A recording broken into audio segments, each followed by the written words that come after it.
संयोग से ये किताब मेरे हाथ में लगी और भगत सिंह जी का जन्मदिन भी है आज।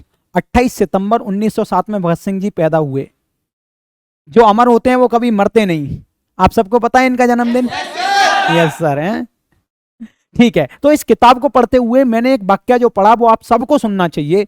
देखो, किशन जी जो भगत सिंह जी के पिताजी थे, उन्हें प्रेरित करने के लिए करतार सिंह सरावा के कुछ किस्से सुनाते हैं, जिसमें एक किस्सा ऐसा आता है कि वो अंग्रेजों की पिट्ठुओं के यहाँ पे डकैती डालते हैं, क्योंकि उन्हें धन और दौलत चाहिए थी अंग्रेजों के खिलाफ लड़ने के लिए, हथियार खरीदने के लिए। तो वो एक घर में जहाँ डकैती डालने जाते हैं, वहां एक सुंदर सी कन्या थी। अब करतार सिंह की जो गदर पार्टी थी उसमें से एक आदमी निकम्मा होता है, जो कि उस फूल सी बेटी पर नजर डालता है और उसके साथ दुष्कर्म कर देता है। तो ये बात करतार सिंह को पता चलती है और वो उसके माथे पर पिस्टल टान के कहते हैं कि हमें अपने देश की बेटियों को नहीं लूटना, हमें गद्दारों का धन इसीलिए लूटना है क्योंकि हम अंग्रेजों से लड़ सकें। ये तुमने पाप किया और इसकी सजाए सिर्फ मौत है। तो ये कहानी जो है भगत सिंह को सुनाई जा रही है किशन जी के द्वारा। अब भगत सिंह जी क्या कहते हैं?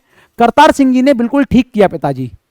अब उनके पिताजी ने जो बोला उस बात को आप दिल में रख के जाना। हाँ बेटा, चरित्र ही एक पूंजी है जो सदा हमारे साथ रहती है। किसी व्यक्ति के चरित्र को कैसे पहचाने पिताजी? ये भगत सिंह जी पूछ रहे हैं। वो बोलते हैं, संकट काल व शक्तिशाली अवस्था में कोई क्या निर्णय लेता है, इस बात से उस व्यक्ति के चरित्र का पता चलता है। ये बात मैं आपको फिजिक्स पढ़ाने के साथ इसीलिए बता रहा हूं कि आप जिंदगी जीना सीख जाओ। समझ रहे हो ना आप मेरी बात? आगे बोलते हैं कि उदाहरण देके समझाओ पिताजी। बेटा, दोनों ही परिस्थितियों में हम अपनी सीमाओं की हद पार होते हैं।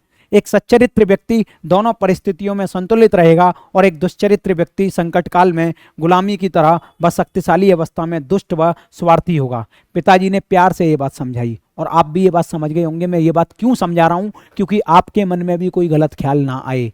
ये जिंदगी जीना सिखाती है, फिजिक्स आपको टेक्नोलॉजी बनाना सिखाती है। जय हिंद, जय भारत।